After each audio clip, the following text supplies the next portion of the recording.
नमस्कार, उत्कर्ष गुरु क्लासेस के एक और नए वीडियो में आपका स्वागत है। तो दोस्तों, लास्ट वीडियो के अंदर हमने कुछ बेसिक्स के बारे में बात की थी, त्रिकोणमितीय को जाना था कि ट्रिग्नोमेट्री के इस चैप्टर में हम क्या पढ़ने वाले हैं, और हमने समकोण त्रिभुज की जो बोधायन प्रमेय है, पाइथागोरस प्रमेय है, वहां तक बात कर ली थी। अगर आपने वो वीडियो नहीं देखा है तो जाइए उस वीडियो को देख के फिर यहाँ इस वीडियो में आइए, क्योंकि जब तक आपकी बेसिक्स क्लियर नहीं होगी तब तक आपको चैप्टर समझ में नहीं आएगा। और मैं आपके लिए इस प्लेटफॉर्म पर आया ही इसीलिए हूँ कि हम बहुत ही छोटे छोटे कॉन्सेप्ट्स के माध्यम से, बहुत छोटे छोटे वीडियोस के माध्यम से जो कक्षा 10 है उसकी मैथमेटिक्स को अच्छे से समझ सके। तो दोस्तों, अब आगे बढ़ते हैं। जैसा कि हमने लास्ट वीडियो में बात की थी कि एक ऐसा त्रिभुज जिसमें एक कोण क्या होता है, 90 डिग्री का होता है, उसे हम समकोण त्रिभुज कहते हैं। और हमने ये बात की थी कि समकोण त्रिभुज के सामने वाली भुजा को हम क्या कहते हैं, कर्ण, जिसे अंग्रेजी में क्या कहते हैं, हाइपोटेनियस। ये क्या होता है, आधार। आधार को हम बेस बोलते हैं। और ये इसका क्या है, लंब। लंब को हम परपेंडिकुलर से शो करते हैं। दोस्तों, आज हम ये पढ़ने वाले हैं कि जो त्रिकोणमिति में हम समकोण त्रिभुज पढ़ेंगे तो समकोण त्रिभुज में क्या पढ़ेंगे। तो दोस्तों, त्रिकोणमिति में हम समकोण त्रिभुज तो पढ़ते हैं, लेकिन समकोण त्रिभुजों का अध्ययन जो हम करते हैं वो इसकी भुजाओं के अनुपात और इसके न्यून कोणों का करते हैं। दोस्तों, अधिक कोणों का भी हम यहाँ पर उपयोग करते हैं, लेकिन जो आपका कक्षा 10 का जो लेवल है उसमें न्यून कोण तक ही सीमित है। अब दोस्तों, अक्सर विद्यार्थियों का प्रश्न हो रहता है कि सर, ये जो ट्रिग्नोमेट्री है हमारी डेली रूटीन में कहाँ यूज होगी। और मैं अपने जितने भी चैप्टर्स अपने बच्चों को पढ़ाता हूँ उनका ये डाउट मैं जरूर क्लियर करता हूँ, और मैं डेली रूटीन से जोड़कर ही मैथमेटिक्स को पढ़ाने में विश्वास करता हूँ। तो दोस्तों, कभी आपने कोई ऐसी चीज नोटिस की है जो आपकी नजरों से ऊपर हो या कोई नीचे हो। जैसे एक उदाहरण के लिए हम समझते हैं कि मान लीजिए एक पतंग जो है, काइट है, वो आसमान में उड़ रही है और आप कहीं किसी छत पर बैठकर उसे नोटिस कर रहे हो। तो वहां पर आप एक राइट एंगल ट्रायंगल की कल्पना कर सकते हो, उसको इमेजिन कर सकते हो। तो जहां भी आप एक समकोण त्रिभुज की परिकल्पना कर सकते हो वहां पर ट्रिग्नोमेट्री है। प्राचीन काल के अंदर जो हमारे खगोलविद थे वो ये ग्रह, नक्षत्र और ये जो तारे हैं इनकी दूरियां मापने के लिए ट्रिग्नोमेट्री का यूज करते थे। वर्तमान के अंदर हमारे जो सिविल इंजीनियर्स हैं या मैथमेटिशियन हैं, जो हमारे कारीगर होते हैं, मकान बनाने वाले, वो कहीं ना कहीं ट्रिग्नोमेट्री का डेली रूटीन में यूज करते हैं। और आप भी ट्रिग्नोमेट्री की सहायता से बहुत से ऐसे प्रश्नों को आसानी से हल कर सकते हैं जो आपके डेली रूटीन में हो। जैसे एग्जांपल, आपकी छत पर मान लो कोई चीज रखी हुई है, कोई गमला रखा हुआ है। अब आप आपकी छत के नीचे खड़े हो और आप ये देखना चाहते हैं कि मेरी नजरों से वो गमला है वो कितनी दूर है, तो आप वहां पर ट्रिग्नोमेट्री का यूज कर सकते हैं। आप वहां पर समकोण त्रिभुज की परिकल्पना करके आसानी से वो दूरी फाइंड कर सकते हैं। तो ये तो रहा आपके प्रश्न का जवाब कि ट्रिग्नोमेट्री हमारे डेली रूटीन में कहां यूज होती है। अब हम आज के इस वीडियो लेक्चर के अंदर कुछ त्रिकोणमितीय अनुपातों के बारे में जानेंगे, क्योंकि आपके इस चैप्टर के अंदर हम त्रिकोणमितीय अनुपातों का अध्ययन ही करेंगे। तो दोस्तों, त्रिकोणमिति के अंदर 6 प्रकार के त्रिकोणमितीय अनुपात होते हैं, ट्रिग्नोमेट्रिक रेशियोज होते हैं। तो चलिए जानते हैं कि इसकी डेफिनेशन क्या है, आखिर त्रिकोणमितीय अनुपात होते क्या है। तो दोस्तों, समकोण त्रिभुज की भुजाओं का अनुपात ही आपके त्रिकोणमितीय अनुपात कहलाते हैं। तो मैं लिख देता हूं, समकोण त्रिभुज की भुजाओं का अनुपात, भुजाओं का अनुपात त्रिकोणमिति अनुपात कहलाते हैं। दोस्तों, आज के इस वीडियो में हम केवल त्रिकोणमितीय अनुपातों के बारे में बात करेंगे कि त्रिकोणमितीय अनुपात क्या होते हैं, उनके सूत्र क्या होते हैं। उसके बाद में इस वीडियो को कंक्लूड करेंगे। तो दोस्तों, त्रिकोणमितीय अनुपात 6 प्रकार के होते हैं। अब ये कौन कौन से होते हैं पहले ये जान लीजिए। एक होता है साइन, एक होता है कोस, एक होता है आपका टैन, एक आपका होता है कोसेक, 5वें नंबर पर आपका होता है सेक, और 6ठे नंबर पर आपका होता है कॉट।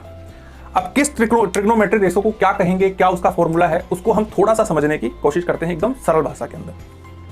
दोस्तों, जैसा कि मैंने आपको कहा कि समकोण त्रिभुज की भुजाओं का अनुपात ही ट्रिग्नोमेट्रिक रेशो कहलाता है, त्रिकोणमितीय अनुपात कहलाता है।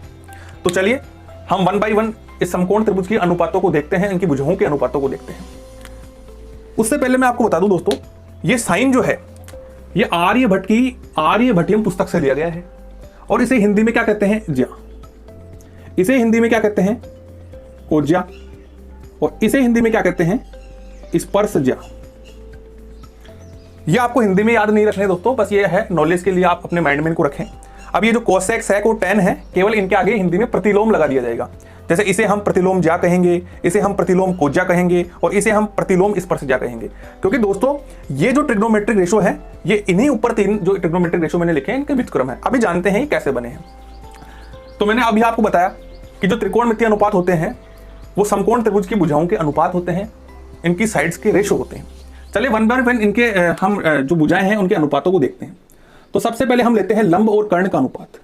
तो मैंने लिखा लंब बटा कर्ण, अगर मैं अंग्रेजी में बात करूं तो परपेंडिकुलर अपॉन हाइपोटेनियस। दोस्तों लंब बटा कर्ण, ये जो भुजाओं का अनुपात है, समकोण त्रिभुज की भुजाओं का जो अनुपात है, इसे हम कहेंगे साइन। ठीक, अब ये जिस एंगल के परिप्रेक्ष्य में लिया गया है वो एंगल यहां पर ऐड कर देंगे। थोड़ी देर के लिए मैं इस एंगल को थीटा मान लेता हूं, तो हम इसको कह देंगे साइन थीटा। इसी प्रकार मैं आधार और कर्ण का भी तो अनुपात ले सकता हूं। तो मैंने लिया आधार बटा कर्ण, जिसे अंग्रेजी में हम कहेंगे बेस अपॉन हाइपोटेनस, और दोस्तों इसे हम कहेंगे कोस थीटा। यह भुजाओं का अनुपात है और यह इसका प्रतीक चिन्ह है। तो अगर मैं साइन बोल रहा हूं तो इसका मतलब यह है कि वहां लंब और कर्ण का अनुपात है। इसी प्रकार तीसरे नंबर पे क्या है, जहां हम लंब कर्ण, आधार और कर्ण, वहीं हम लंब और आधार का अनुपात भी ले सकते हैं। तो मैंने लिया लंब बटा आधार, परपेंडिकुलर अपॉन बेस, और इसे दोस्तों हम कहेंगे tan थीटा। अब दोस्तों कई बार कई विद्यार्थी इस साइन और थीटा को साइन और थीटा का गुणनफल समझ लेते हैं। तो मैं यहां पर आपका एक डाउट क्लियर कर दूं।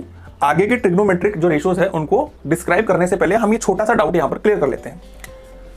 दोस्तों अगर साइन थीटा लिखा हुआ है तो इसका मतलब ये कतई नहीं है कि साइन और थीटा गुणा में है, ऐसा बिल्कुल नहीं है दोस्तों। ये दोस्तों गुणा में नहीं है, साइन अलग है, थीटा अलग है। साइन यहां पर अनुपातों को दिखाता है और थीटा किसी एंगल को दिखाता है।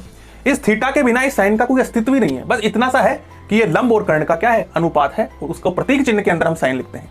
तो ये आपका डाउट क्लियर हो गया होगा। यहाँ पे साइन थीटा साइन और थीटा का गुणनफल नहीं है, ये साइन और थीटा का प्रोडक्ट नहीं है। चलिए आगे बढ़ते हैं चौथे नंबर पर। दोस्तों अब हम क्या करेंगे, जो हमारे नेक्स्ट जो ट्रिग्नोमेट्रिक रेशियो है, जो त्रिकोणमितीय अनुपात है, उनको हम निकालेंगे। तो उसके लिए हम केवल इनका व्युत्क्रम कर देंगे, क्योंकि प्रश्न ये बनता है कि यदि लंब और कर्ण का आप अनुपात ले रहे हो तो कर्ण और लंब का अनुपात भी तो लिया जा सकता है। बिल्कुल लिया जा सकता है, तो वही करेंगे हम यहां पर ले लेते हैं कर्ण और लंब। इसे हम हाइपोटेनस कहेंगे, इसे हम परपेंडिकुलर कहेंगे। तो दोस्तों आपने यहां देखा कि ये साइन का ही तो उल्टा है, साइन का ही तो व्युत्क्रम किया है। जो लंब और कर्ण था उसे अब हमने कर्ण और लंब लिख दिया। इस ट्रिग्नोमेट्रिक अनुपात को, ये जो ट्रिग्नोमेट्रिक रेशियो है, उसे हम क्या कहेंगे दोस्तों, कोसेक थीटा कहेंगे। और ये जो कोसेक थीटा है ये इस साइन का व्युत्क्रम है, इसीलिए हम इसे प्रतिलोम जा कहते हैं। चलिए दोस्तों आगे बढ़ते हैं। जहां हमने आधार बटा कर्ण लिखा है वहां हम कर्ण बटा आधार भी तो लिख सकते हैं, कर्ण बटा आधार, और इसे हम लिखेंगे हाइपोटेनस अपॉन बेस। दोस्तों ये किसका है, कोस का इनवर्स है, तो कोस के इनवर्स को क्या कहते हैं, सेक थीटा। इसी प्रकार हम कर्ण लंब बटा आधार को क्या लिख सकते हैं, आधार बटा लंब भी तो लिख सकते हैं। तो ये हो जाएगा हमारे पास b upon p, base upon perpendicular, और ये दोस्तों क्या कहलाता है, कोट थीटा कहलाता है। तो ये आपके पास में ये जो तीन हैं ये आपके त्रिकोणमितीय अनुपात कहलाते हैं, और ये इनके जस्ट इनवर्स है, ये भी त्रिकोणमितीय अनुपात ही कहलाते हैं। इस प्रकार हमारे पास में टोटल कितने त्रिकोणमितीय अनुपात आ गए, कितने ट्रिग्नोमेट्रिक रेशियो है, 6 ट्रिग्नोमेट्रिक रेशियोज होते हैं। और इन ट्रिग्नोमेट्रिक रेशियोज को हम हमारे चैप्टर में 1 बाय 1 पढ़ने वाले हैं। इनसे जुड़े हुए प्रश्न और एग्जाम्पल दोनों को हम सॉल्व करेंगे। दोस्तों इन ट्रिग्नोमेट्रिक जो रेशियो है इनको आप आसानी से एक इंडेक्स के माध्यम से भी मेमोराइज कर सकते हैं। तो चलिए मैं आपको वो इंडेक्स बना के बता देता हूं, ताकि आपको इन ट्रिग्नोमेट्रिक रेशियोज के जो वैल्यूज है, जो मान है, वो बहुत ही आसानी से आप उनको याद रख सको। इसके लिए हम एक साधारण सी क्या बनाते हैं, एक सारणी बना लेते हैं। यहां आपको लिखना है साइन, यहां आपको लिखना है कोस, यहां आपको लिखना है tan, यहां आपको इसका इनवर्स लिखना है तो कोसेक थीटा आ गया, यहां आ गया सेक, और यहां लिख देंगे कोट। अब दोस्तों इस सारणी में हम केवल इनके प्रतीक चिन्हों को लिखेंगे। तो ये p अपॉन h है तो यहां लिख देंगे p अपॉन h, ये b अपॉन h है तो इसको लिख देंगे b अपॉन h, और ये p अपॉन b है तो इसको लिख देंगे p अपॉन b। अब दोस्तों हम बचपन में ये सीख कर आए हैं कि इसे हम पीले बेटा पीले, हरी हरी बोतल, या पाकिस्तान भूखा पैसा, हिंदुस्तान हरा भरा, ऐसी शॉर्ट ट्रिक्स के माध्यम से याद रख सकते हैं।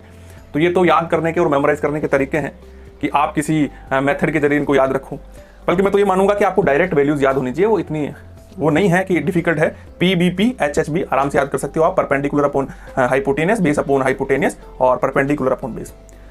हिंदी प्रतीक चिन्हों की अगर मैं बात करूं तो लंब को हम L से दिखा सकते हैं और कर्ण को कैसे दिखा सकते हैं और आधार को ऐसे दिखा सकते हैं। तो हम यहाँ पर LAL बटा KKAB लिख सकते हैं, जिसे हम लाल बटा काका कहते हैं। तो हिंदी मीडियम के बच्चों को आप अगर याद करना चाहो, हिंदी मीडियम के बच्चे जो याद करना चाहे तो इसे लाल बटा काका के शॉर्ट ट्रिक के माध्यम से याद कर सकते हो। तो दोस्तों आज के इस वीडियो के अंदर हमने ये जाना कि ट्रिग्नोमेट्रिक जो अनुपात होते हैं, जो त्रिकोणमितीय अनुपात होते हैं, वो क्या होते हैं, कितने प्रकार के होते हैं और उनकी वैल्यूज क्या होती है। तो दोस्तों हम ऐसे ही छोटे छोटे वीडियोस के माध्यम से अपने कॉन्सेप्ट्स को क्लियर करते चलेंगे और मैथमेटिक्स को आसान बनाते हुए चलेंगे। अगर आप भी छोटे छोटे वीडियोस के माध्यम से सीखना चाहते हैं या अपने जो कॉन्सेप्ट्स हैं, मैथमेटिक्स के जो कॉन्सेप्ट हैं, उनको बहुत ही अच्छी तरीके से और बहुत ही सरल भाषा में सीखना चाहते हैं, तो वीडियो को आप लाइक करें और अपने दोस्तों के साथ में ज़्यादा से ज़्यादा शेयर करें। चैनल को सब्सक्राइब करें ताकि आपके वीडियो आपको मिलते रहें और आप मैथमेटिक्स को एकदम ईजी बना सकें। तो दोस्तों आज के इस वीडियो में इतना ही, मिलेंगे अपने नेक्स्ट लेक्चर में और हम उसके बारे में उस लेक्चर वीडियो के अंदर बात करेंगे कि इन ट्रिग्नोमेट्रिक जो रेशोज है उनका यूज़ कैसे करते हैं और इनसे जुड़े हुए कुछ प्रश्नों को भी हम देखेंगे। ठीक है, तो आप हंसते रहिए, पढ़ते रहिए और मुस्कुराते रहिए। जय हिंद।